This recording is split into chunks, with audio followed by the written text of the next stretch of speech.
welcome to another episode of Cosmic Conversations. I'm your hostess, Marla Martenson, and I have a very, very special guest today, all the way from Belgium. It is Emanuelle McIntosh. Hey, Emanuelle.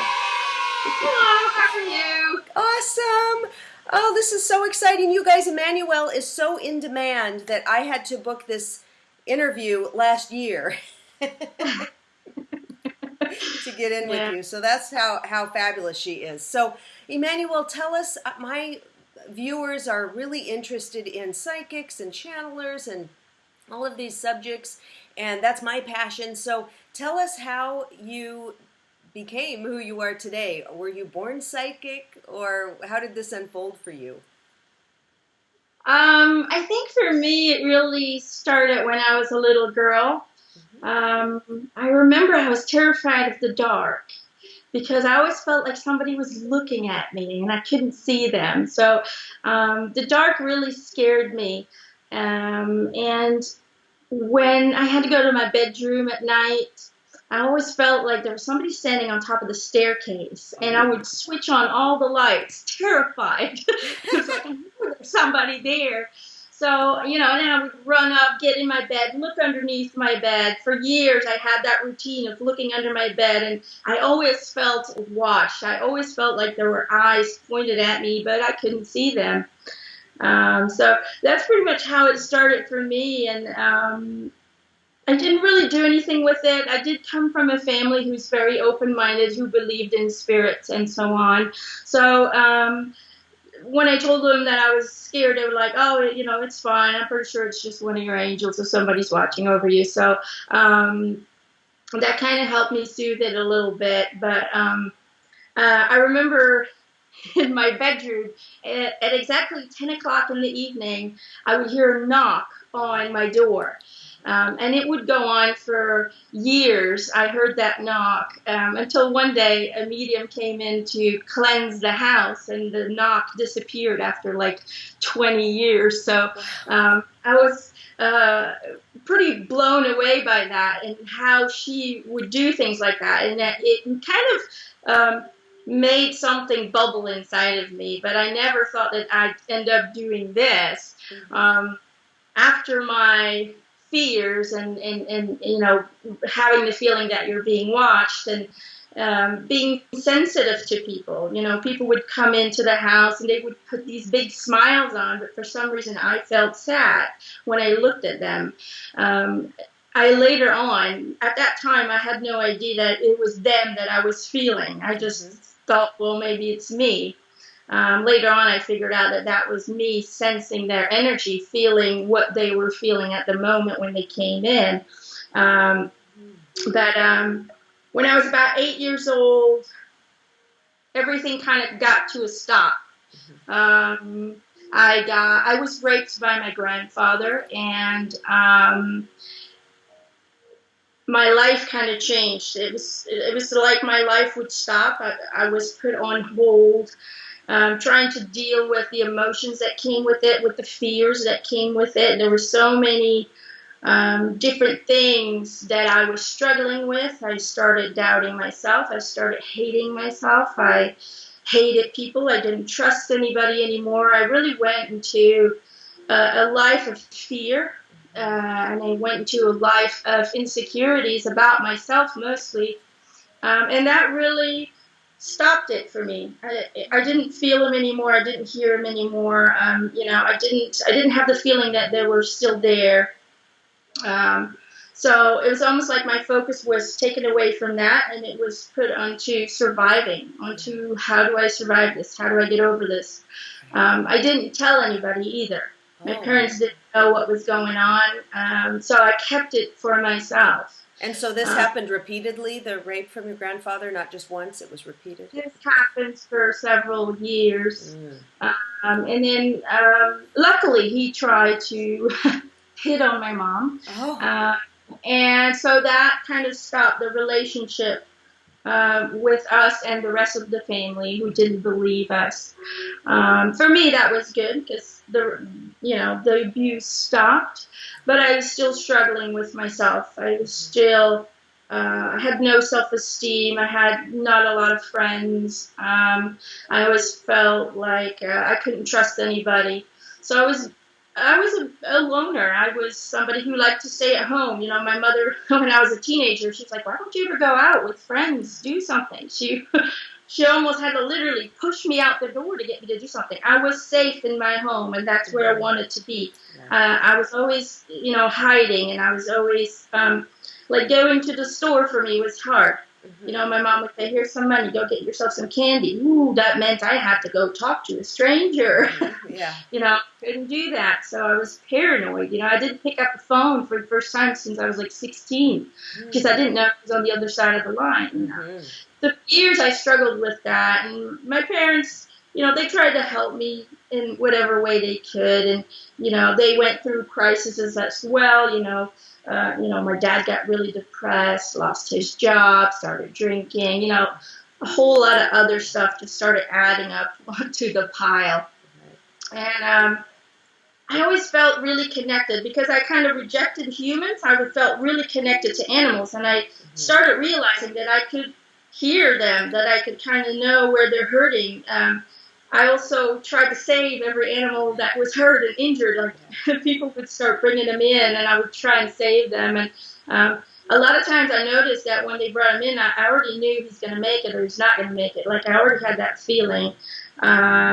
And so I really started to get focused on animals, and I wanted to be a vet. So I went to veterinary school eventually. It didn't work out, and I went into really severe depression for about 2 years. I locked myself up in my room, meditated a lot. I really just put on music, laid in my bed for hours, trying to escape my reality, trying to escape who I was, struggling with a lot of suicide thoughts.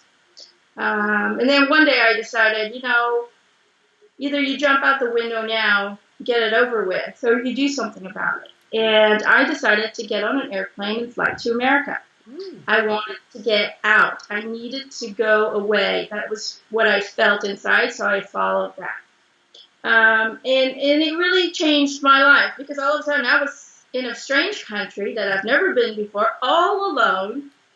I didn't have a choice than to talk to people. I needed to communicate. I needed to do everything myself and go to a store. And, I basically forced myself to live.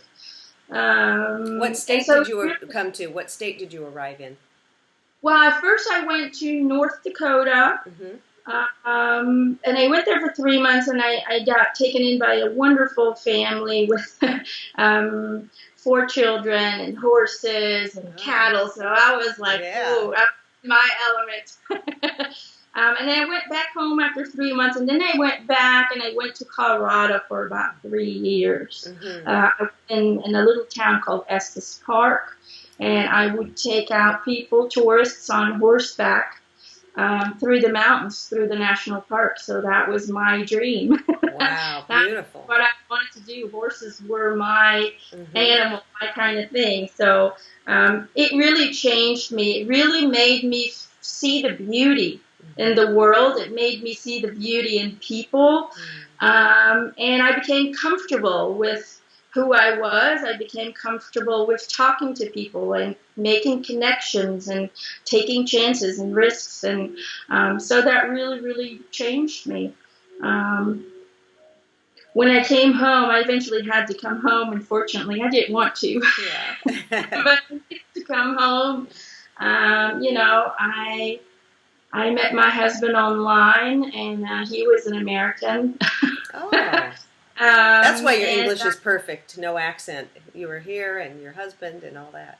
Yeah, I just go back and forth in this life, And then, scooting up a little bit, I met my husband. He was in the military. He was in Baghdad at the time that I was that I met him. He was so okay. Wait a minute. You meet. There's a soldier, American soldier in Baghdad, fighting, and he is doing online dating at the same time?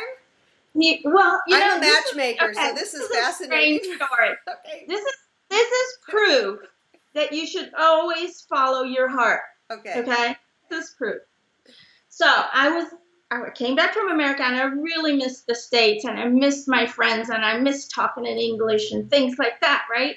So I went online, and this was like 13 years ago. So this was the beginning of the chat. So I didn't have a webcam yet. Those built-in webcams didn't exist. And so I went on to this, I was really bored, and I went on for the first time on a chat room. I had never done that before. I always thought it was kind of silly, but for some reason I needed to go on it, and I was like, let's just see what happens. And I wrote down, are there any Americans here? Because I really missed America. Right. And he popped up, and he's going, yeah, I'm here. And we started talking, and we talked for 3 hours that day. And I could see him, and I was like, you're in the military, because people were passing by with guns. I was like, what is going on over there? And he's like, yeah, I'm in Baghdad. And he was talking about how he was in the army and blah, blah, blah. And we talked for 3 hours, and it felt like we had known each other for years. Wow. It felt so comfortable talking to one another.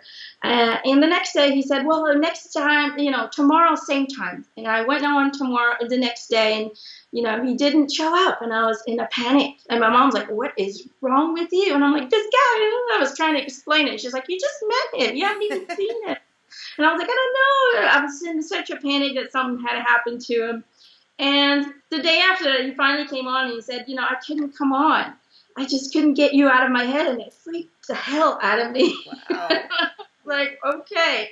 And he was talking to me about a dream that he had, that he was in my bedroom, and he could describe my bedroom in detail. And I was like, what? This isn't real. This can't happen. And so a week later, he called me for the first time. He hadn't seen me yet. I could see him, but he hadn't seen me yet. Called me up for the first time, and he said, oh, you don't have an accent. I like that. First thing he said. And he's like, well, by the way, would you mind marrying me? And I was like, and my head kept saying, are you crazy? You've never met this guy. What if he's a serial killer? Yeah. All these disaster scenarios were going through my head. But my heart was saying, oh, my God, yes, say yes, say yes. So I followed my heart, and I said yes. And, it's been the best decision I've ever made. We met each other then for the first time 3 months after our engagement. And we've been married for 12 very wonderful, happy years. And we're still going just like it was at the beginning. We talk nonstop, And you have children, 3 children? We have two children. Okay. 2 beautiful girls. So, hey, that just shows you, even if the mind says you're crazy, as long as it feels good, always trust that and go with that. That is beautiful. What a beautiful story. I see the picture in the background of you, the wedding picture there. I can see it. Yeah. So then then he moved to Belgium. He came to Belgium to marry me. And we went back to Colorado. Okay. Unfortunately, financial crisis started coming in. We both lost our jobs, and we didn't really have a choice than to come back to Belgium. Mm-hmm. And so we've been back here since 2008. Mm-hmm. And he had 2 strokes right after we came back. He had 2 strokes. The first stroke when I was high pregnant with my first baby, the second stroke when I had my second baby. So every time I got pregnant, he got a stroke. So I told him no more pregnancy. No more kids. No. But he's gotten through it all right. But he had a really hard time getting a job. So I worked full time in a store. Didn't like it. I loved the colleagues, and I loved the people that I worked with. I didn't like the pressure of the job. It was very heavy, and I didn't like the management. They would throw me from store to store, back and forth. You can be this. They would promote me and demote me and promote me and demote. Ugh. It was a lot of hassle. It was not fun, and I felt lost. Mm-hmm. And again, I was going back into kind of a depression. Like, I don't feel like I should be doing this. And I told my husband this. There's something else out there. I just don't know what. Yeah. And right at that moment where they had changed me again to another store, promised me a new position again for so many times, I told my husband, if this doesn't work out, then this is a sign that I need to do something else. And right at that same day when I had uttered that intention to the universe, I went online and I was looking at some songs or something. I don't remember quite, but I was looking on YouTube and I was looking for songs. And my husband and I had already started looking into Buddhism a couple of months before that, because we really wanted to find that happiness. We wanted to understand, why are they so peaceful with the way things are, and how can we reach that peace? And so we had been looking into Buddhism, and right as I'm looking on YouTube, this interview pops up of Erik and Buddha and Jamie, and I was like, "Ooh, that looks interesting, Buddha." You know, we were so into it, and we were looking into it, so we clicked on it, and from that interview on, we were hooked. We were like, "Oh my God, this is the real deal!" Like, we were really surprised because we've seen other ones, and we're like, "Oh, okay, yeah, okay." So but for this people who, really, just to interject here, grabbed us. For people who don't know what you're talking about, so channeling Erik, just explain quickly about Lisa Medhouse and her son who committed suicide. They have a channel. Elisa Meadows is a doctor, and I think she was like complete atheist, raised that way, and she lost her son Erik to suicide. He had shot himself in the head, and she found him, and it was an extremely, an incurable loss is what I call it. To this day, it's still very hard on her. But in order for her to kind of release the tension, release the energy, to grieve, she started a blog. Where she just, tells people about her day and how she's dealing with his passing and things like that. And eventually it started evolving into conversations with mediums. And so she started recording the conversations, and now, she also has a YouTube channel where you can see amazing interviews by amazing mediums about everything. Talking to Erik, channeling Erik, but the thing is, Erik appeared to her father first, who was also pretty much an atheist. He started appearing to them, and so I think that's what spurred her on to see a medium, a psychic, because it was unbelievable to her that he would show up. He was bouncing on her bed, I think, at the end of her bed. Yeah, as a little boy. She saw him as a little boy, and he first came to her father, who called her up in a panic, saying, Erik just came and sat on my lap as a little boy. Yeah. And then more and more things started happening. Things would start moving, like salt and pepper shaker would fly off the tables. She would see him on her bed. They eventually started taking pictures, and they would notice orbs following them around, things like that. So all these different things started happening, and they eventually, she just kind of went to a medium, and that was Jamie Butler, and she's incredible, and so it just started from there. It just became this journey for years now, and she has so many people following, and people, they really relate to the energy that Erik gives out. Mm-hmm. He's really down to earth. He is straight to your face. Mm-hmm. He'll just tell you how it is, whether you like it or not. But he does it with so much love and so much care. So he has helped millions and millions of people, and mediums as well.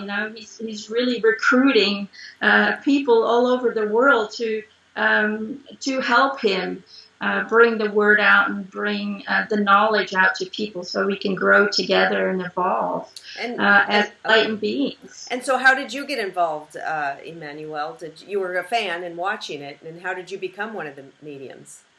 Well, after I had seen that video, I started watching a few of them. And I remember the next day, I was meditating, and I meditate for about an hour and a half a day. I do a lot more meditating now, but before I did, I only had about an hour and a half that I could spare. And I remember him showing up, and I was like, "What are you doing here?" And he just told me, you know, you need to wake the fuck up and do what the fuck you're meant to do. And I was like, whoa. I got blown away because, you know, I'm not used to the cursing. Right. It's almost like he got mad at me, like I had been wasting my qualities for years, trying to hide from who I was and things like that, trying to go wherever it was easy and comfortable, you know. And so um, the second day he came back during our meditation and he said, okay, this is what you need to do, you need to help people. He says, think about it. What have you been doing at your job? And the more I thought about it, the more I was thinking, you're right. Everybody always comes to me for help. I would have colleagues over and friends over, and they were like, what do you think? What do you feel?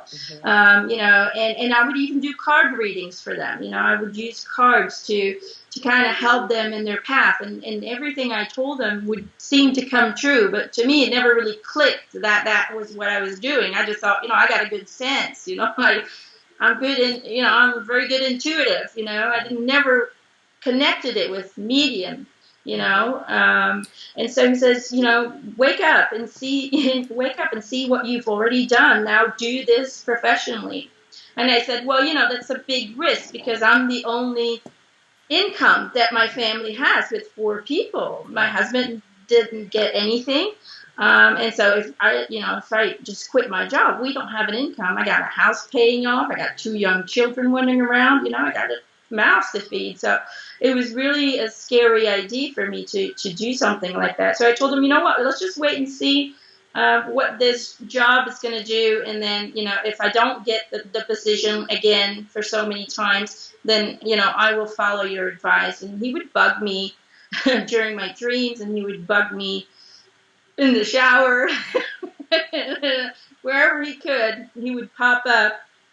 And now, did you just hear him in your head when you say he would bug you in the shower? It's just something you could hear? They're just thoughts, yeah. Thoughts. It's okay. not a voice that I hear. I hear thoughts. Okay. All of a sudden I would hear, hey, what's up? Oh. I'm just washing, and he'd go, hey, what's up? And then he'd start messing with my radio. I have like this radio inside my shower, and I love the oldies, the golden oldies, the 70s, 80s, I love those old music. So I always have it on a kind of a, nostalgia channel, and he kept switching it. Every time I got in, the channel would switch to like some house music, like boom, boom, boom, that beat music, which I really don't like. And I kept putting it back, and it kept switching again. And I said, honey, the radio is broken. I thought the radio was broken. I'm like, it keeps switching to another channel. And so my husband took a shower, and he's like, it works fine with me. That went on for a week before I realized that it was Erik. And so I told my husband, he's like, well, I've been washing for a week and nothing, I don't have any problems with the radio. And I said, okay, well, now you're going to come with me, and I'm going to take a shower, and you're going to see that radio changes. And so my husband was standing there going, I don't hear anything. and all of a sudden, boop, there it went. And he's like, oh my God. And I said, that's when it clicked that it was Erik. And I said, Erik, is this you? Are you turning my channel? And all of a sudden, my fire alarm just went, whoop. And I was like, all right, that's a sign right there. That's Erik. Now, did you think Erik... My husband and I didn't get the position again at my job, and I was fed up. I literally just took my shit and left, and I didn't go back. After 15 years, they screwed me over long enough. I took my stuff and I left. And my husband and I are like, well, let's try. Why don't we start our own business and see if we can start like a spiritual center. We would start with giving meditation classes was the first thing we started doing, and it just kind of grew from there.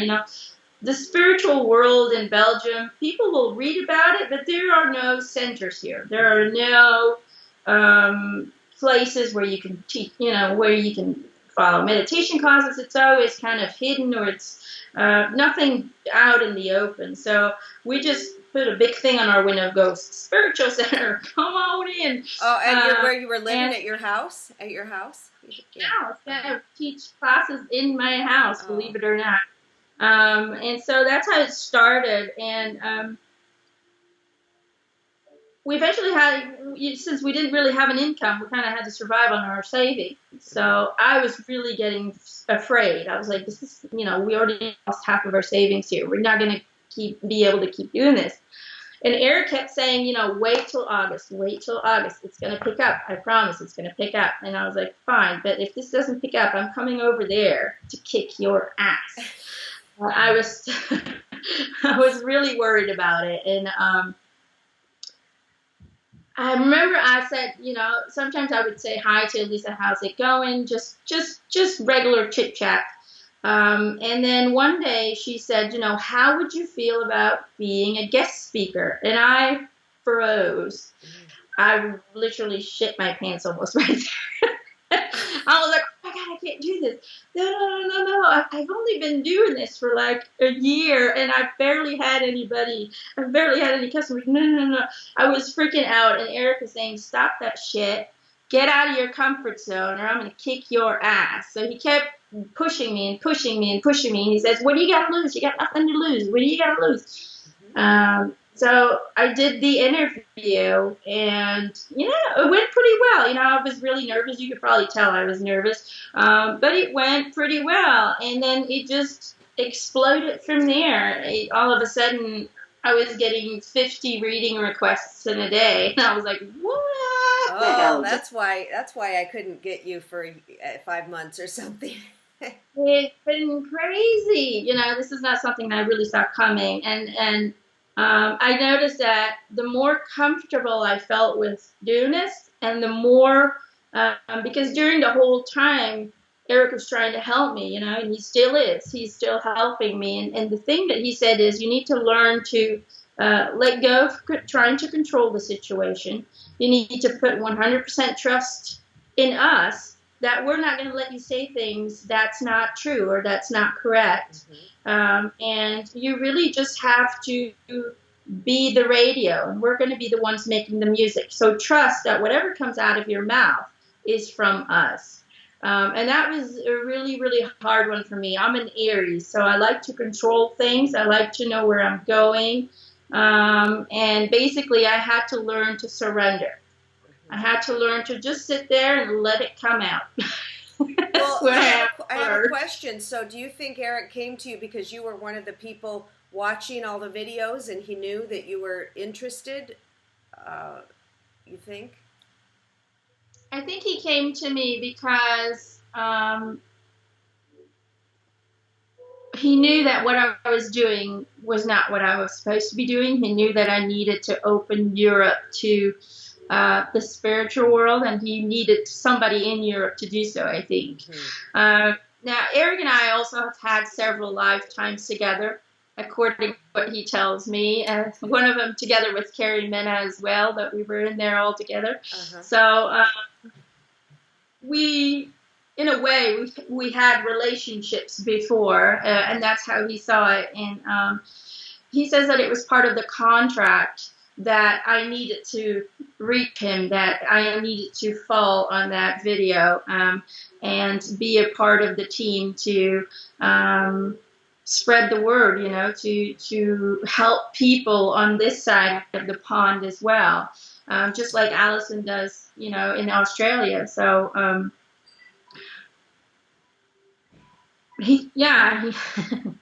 Well, he's talking in my head now. He's talking in your head now? What's he saying? He's saying, there you go, you got it. You got it, yeah. Well, but so you were a fan, you were watching all these videos, and then he came to you, right?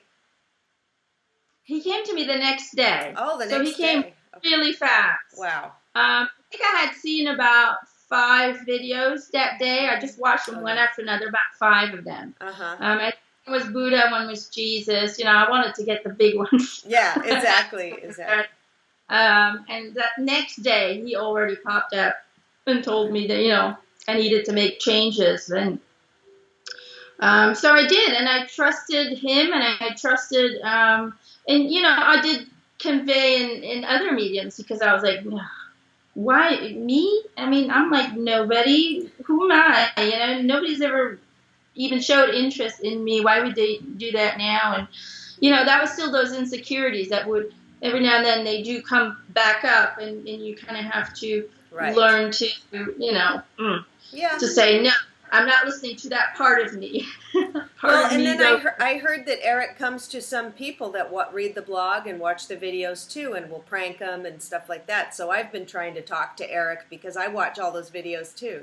So it'll be Yeah, I'm sure he's still recruiting. That's well. what he Tell him does. to come over to my house, Erik. Come over to my house because I'm working on. I channel my angel, and so I'm working on my channeling skills. So maybe he can help me channel. So Erik, I'm here for you if you want to recruit me.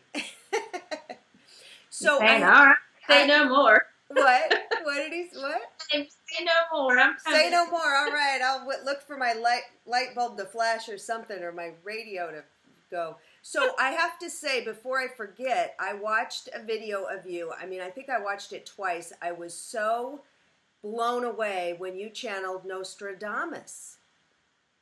And you had all these details, and I went and looked online, and all of it was correct. I mean, about his life and where he lived and his family and this and that, and that was. I mean, were you getting blown away? I'm always blown away. But the weird thing is when I do the readings, at the moment when I'm doing them, it's like I'm not really there. I'm like there and I'm not there. It's like stuff just keeps coming out. And I've noticed that after a reading, I'm like, what the hell did I all say? Like, I don't even remember half of the stuff that came out. Okay. And I have to rewatch the video in order to see what I said that, what? It's really weird. I don't know how to explain it, but when I'm doing a reading, I start talking, and it's like I don't shut up anymore. I've heard a lot of people that I've done a reading for. They go, "Wow, it's like 45 minutes later, and you haven't even stopped talking, and you've just answered all my questions, and I haven't even asked you one, but you just answered all of them." So half of the time, it just kind of comes out. I think what I do is, I allow them, and I tell them that very clearly too. Before I do anything, I always kind of have a little prayer to protect, to make sure that only the ones that are invited can come in, nobody else can come in, that I'm protected with my angels and my guides and so forth. So I always have this little intention that I send out before every reading. And I also tell the spiritual team, or the people that are attached to the person that I'm going to give a reading to, that they are allowed to merge their energy with my personal energy field. Therefore, they're really close to me, and it's almost like they kind of use my body to get it out. Mm-hmm. It just kind of flows out, and I just go with it. And maybe that's why it just comes out so easily. They're all different, though. I've noticed that every spirit I talk to is very unique. Their frequencies are very unique. I can always I do sense them in the room. So I can sense if somebody's passing by me, or if there's somebody in the room. The other day, my husband and I were watching TV in the couch, and all of a sudden I felt this spirit sitting right in between us, and I said, "Your sister's here," and he's like, he holds his hand out, and he's like, "Yep, she's here." Oh. He can feel the cold, and then here it's warm. It's like cold, warm, cold, warm. So I was like, "Your sister's here. She's watching a movie with you." So those things are really cool. That I can actually sense them around me and walking around in a way. But I don't see them, and I hope one day I will be able to see them like I see you, Yeah. Just see pictures in my head. It's almost like a photograph. When people ask me, well, what do they look like? Then I get this picture in my head. I compare it. It's almost like daydreaming is what I compare it to. You just get these images in your head, sometimes moving, sometimes they're just regular pictures. I've had all kinds of spirits, and everybody's so cool and so unique. So, it's really, I just see mediumship not as, hey, I'm a medium, but it's really a team effort. I'm just the sound box, and they're the ones making the music. So this is really, without them, well, I'm just me. So I have two questions. One of them is Elisa will tell Erik, okay, we want to talk to Jack the Ripper. Can you go get him? And so Erik will go get him. Like, I guess they're just all hanging out. I mean, it's and the thing is, sometimes they're already here. Because you have that intention. I'll go get him. He makes this weird movement. It's like he's like trying to run, but he's not going anywhere. It's just, he just thinks it's funny because he doesn't really have to walk down to that person and say, hey, you want to come? But he always imitates it in my head. Like, he's like, yeah, I'm going to go get him. He basically just has to think about him, and poof, there he is. Okay. I have this question. I'm dying to ask this question. So, for example, Nostradamus, he was alive hundreds of years ago. Haven't some of these people that you mediums on the channel are talking to reincarnated yet? And if they've reincarnated, you're just able to talk to who they were at that time? Okay, explain that. Yeah. Okay. As best you can. Okay, so have you ever seen the movie? Let me explain it with the movie. Avatar with the blue people? Yeah. Right? Okay, so you have the dude that's paralyzed. He crawls into his booth. That is your higher self. Okay. Right? And he puts his consciousness in that blue body. Okay. Correct? Yeah. Okay. Now, imagine that he is putting his consciousness in thousands of blue bodies all at the same time in different places, different universes, all over. Right? Okay. So you can be in several places at the same time, even in the same timeline. You can have multiple yous in that life. Okay. So when you pass on, let's say one of the blue bodies dies. That blue body had a life of its own. It created its own consciousness, right? Yeah. So when it passes away, the body dies and the consciousness goes back into the dude in his booth, it merges back with your higher self. Okay. And so whenever somebody wants to communicate to whoever he was in that life, the consciousness releases that specific consciousness, and it can come and talk to you in the form and shape and personality and personalities of everything that you were. So in a way, your personality, your being never disappears. It just merges together with your higher self. And whenever somebody thinks of just that one specific consciousness, it releases and it goes and visits and it goes and sees and helps and things like that. That is the best explanation I've ever heard. That is great. I'm going to take this little clip and make it a separate clip so that people can hear this separately as well. Because and now, how did you come to this conclusion? Did Erik tell you, or did you? Somebody tell you? My angel explained it to me. Yeah. I have two angels. I don't really have any guides. I have two angels. I have Raphael and Marla. And then I kind of have people who come in and guide me. I have Bruce Lee who comes in every now and then. And then Erik, Erik, I kind of, I know. And I've never been a Bruce Lee fan because I have to be honest. I've never seen any of his movies. He doesn't seem to mind, so that's fine.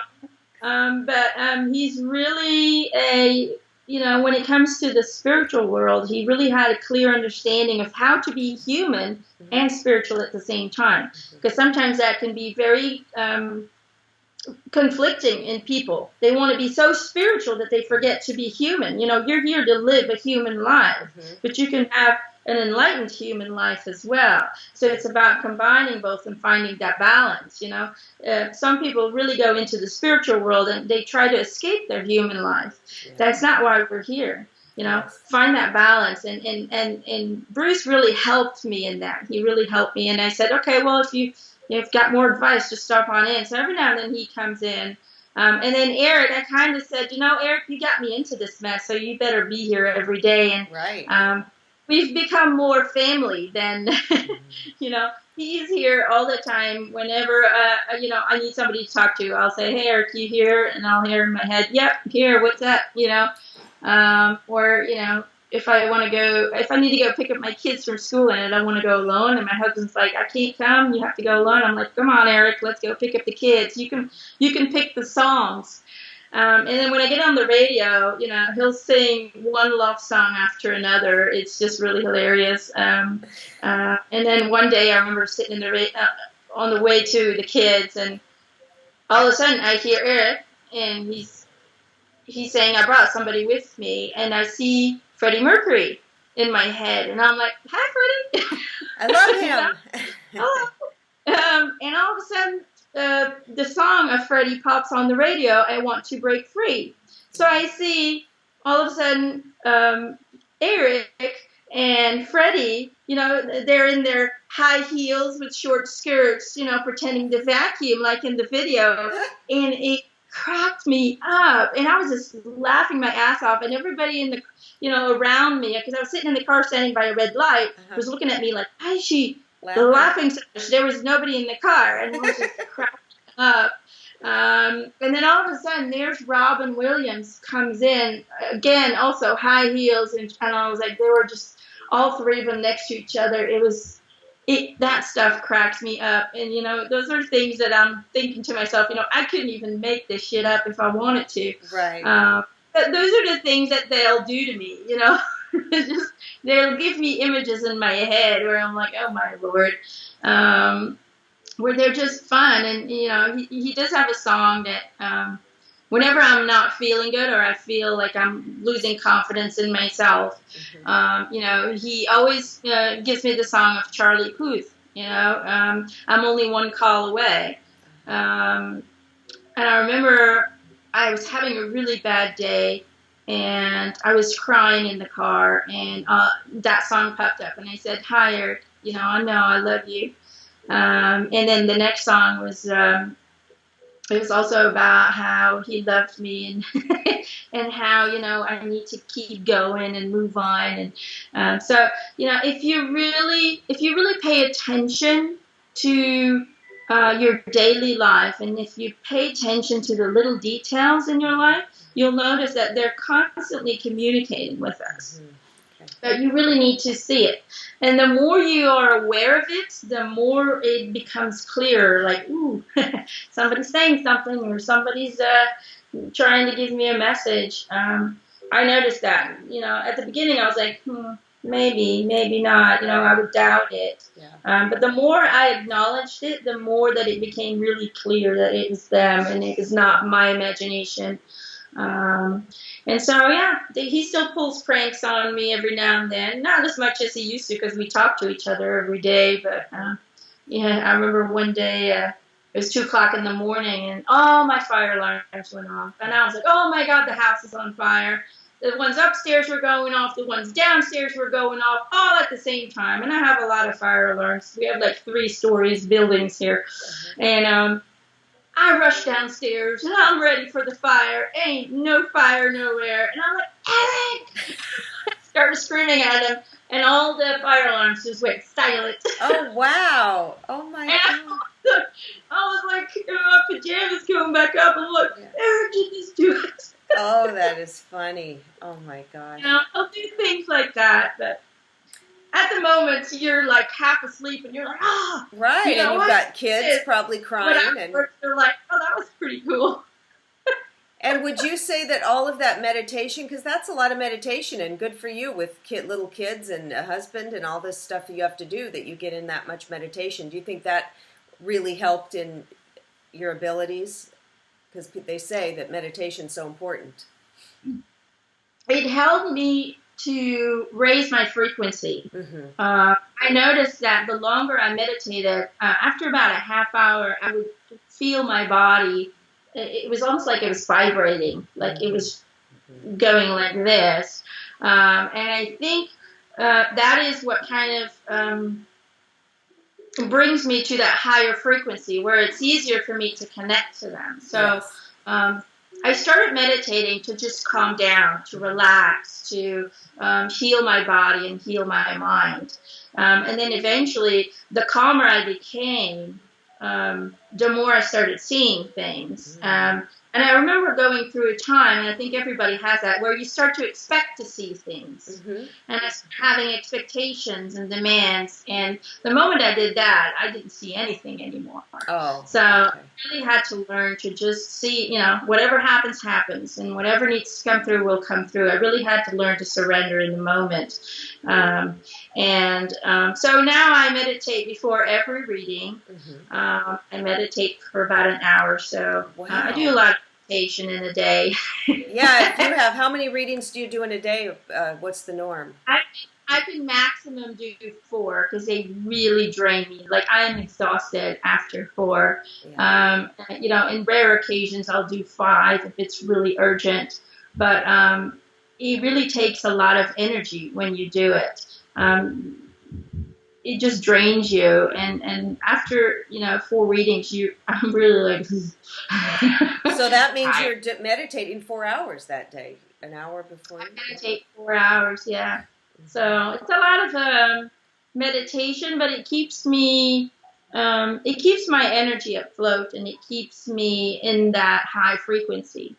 So that's probably why during the daytime, even when I'm cooking, I can just talk to them in my head and just have normal conversations. So I just try to stay. I really had to learn in life to live in the moment, something that I was not very good at. I was always either stuck in the past or I was constantly worried about the future. I would worry about things that might have not happened in like the next 20 years, but I would focus on it and worry about it. And I really had to learn to bring my attention to the here and the now, and my 2 children have autism, right? So they really forced me to release anything in the future and to just go day by day and see what it brings me. And I've noticed that the more I started living that, the less I started worrying about tomorrow, and the more I started worrying about, hey, what am I doing at this moment, in this time, the easier things would come. I would get offers, I would get people inviting me for talks and this and that. It would just come so easy, while my whole life I had to fight and struggle, and, I felt bad almost my whole life, And then all of a sudden, the moment I release the control, and the moment I decide to just not care what tomorrow brings and just take it day by day, is when all these good things are coming into my life, So that's the message, I think, for everybody. Learn to enjoy what you have, be appreciative for what you have, and love yourself mostly. I had to learn to love myself, I didn't love myself. Erik taught me to love myself, and so did my husband. He loved me for who I was, and I had to learn from that. It's not always easy, and I still have my bad days. We're all human, and we all have those days where you just don't feel good, and where you start doubting yourself. But I have a good team around me who picks me up, and Erik always kicks my ass and says, okay, you have your bad day. Tomorrow's a new day, okay? And do the guides or Erik, have you ever asked them, because it's such a controversy, this autism, what causes it? Some people think it's vaccines, or maybe all of the pollution, or the things in the water, or the food. Now it's because we never saw this like this before in history as we do now. So what have they said to you, or have you ever asked Erik says that there are different causes to it. The vaccinations is one of them. It can also be genetically passed on. And then the pollution is also another thing. The toxins we eat, that they spray on the fruit, on the vegetables, right. things like that. So it's a little bit of everything. I know for my children, it was the vaccinations. When I look at their videos before the vaccines, they were normal, they were talkative, they were communicating with me, they were listening to their name, they were trying to speak, already saying words, and you could see them waving at the camera. And then they had the vaccine of the measles, the mumps, and there's like another one. It's a very heavy vaccine with 3 very heavy diseases in it. And she just, my oldest just had a normal fever like you would expect from a vaccine. But we noticed that the week after, she stopped listening to her name. Like when we would call her, she wouldn't look up anymore like she used to. And she stopped making eye contact. All of a sudden, she had forgotten how to wave. She wouldn't do it anymore. She wouldn't speak anymore. The words that she was speaking before all of a sudden disappeared. And it became very clear that the vaccine was the cause of it. And so when we had our second baby, we only gave her the ones that are obligated over here. And so she's also autistic, but a lot less than my oldest one. She does communicate, and she's trying to speak, but she's behind on certain things, and she is in a special school as well. She is behind. She's 5 now, and she's finally starting to kind of put words together. She's still in diapers and things like that. So she is slower, but she is curious in what you do. My oldest really lives in her world. She loves to hug and kiss, and both of them are so huggable and kissable, and they love to cuddle with you. So they're very affectionate. But my oldest, when she plays or when she's doing something, she doesn't want you there. That's her thing. That's her world. And so they, and she does not speak. She's going to be 8, and she does not speak. She communicates with signs, and she communicates with noises, and I try to communicate with her on a telepathic level. So I really try to talk to her in my mind, and that's kind of how we have a conversation. But yeah, so we also enrolled my youngest when she was 3 months old into a study in the university here, where they're studying autism and what might be the cause of it, and the growth of it over the world and things like that. And so one of the professors told me that they had discovered that the vaccines on themselves are not bad. And I don't have anything against vaccines, but the cocktails, the mixes that they're making would cause really miniature bleedings in the baby's brain. So they were able to see that. If you're lucky, it's in a place that we don't use. If you're not so lucky, it causes autistic symptoms. So that is something that they've already discovered. Unfortunately, they need to have like 10 or 20 years of research in order for them to be able to bring that out. So unfortunately, a lot of children will still have to. Yeah, it's amazing. They keep giving these big cocktails in these little tiny babies, injecting these 20 or 30 different things into them. It's a lot of... If they would just make them back like they did in the old days. Yeah. Like I was a kid, 36 years ago, when they would give them to you divided with time between, so the body could recover from it, one disease at a time. Then I think, we would definitely reduce the autism spectrum down, Absolutely. Well, it's part of the journey, and it's part of the awareness, according to Erik as well. So, it's part of our next evolution, because these kids, they really don't have any boundaries. They don't have any limitations. They're 100% pure what they are. If they're mad, they're mad. If they're sad, they're sad. There's no masks. They don't think in the future either. They think day by day. So good teachers for us. They're teaching me and my husband to live in the moment, to be who we want to be, and to stay true to ourselves, to not cover up who we really are. So in a way, they're doing a lot of good in the world as well. Right. That's beautiful. Well, Emanuelle, thank you so much for spending this time with me and all of my viewers. And you are just beautiful. And are you still taking appointments for readings? I am. I'm going to keep going. I'm going to try to help as many people as I can. Okay, wonderful. Now, do you have a long wait time if somebody wants a reading with you? Is it months to get in? Right now, I'm in November. Oh my goodness! All right. Well, you guys, if you can wait, I'll put all your links below and your email and your website, and you can contact Emanuelle and get on her calendar because actually time flies. I mean, I remember when I contacted you, and now here we are. So, I think it's probably it's worth it. And it looks like your rates are very reasonable, and you're fantastic. So I'm excited. I'll have to get on the books with you too for a reading. So. Sounds good. All right, bye, and bye, Erik. Thanks for popping in. He said, "See you later." See you later. I'm coming. He says, "I hope you're ready for me." I'm ready. Come over because I'm waiting. I'm gonna really look for you here. But in the moment and very not expecting too much. He says, "Don't look. Okay, Just let it." I won't look. Just surprise me. All right. Bye. Have a beautiful day.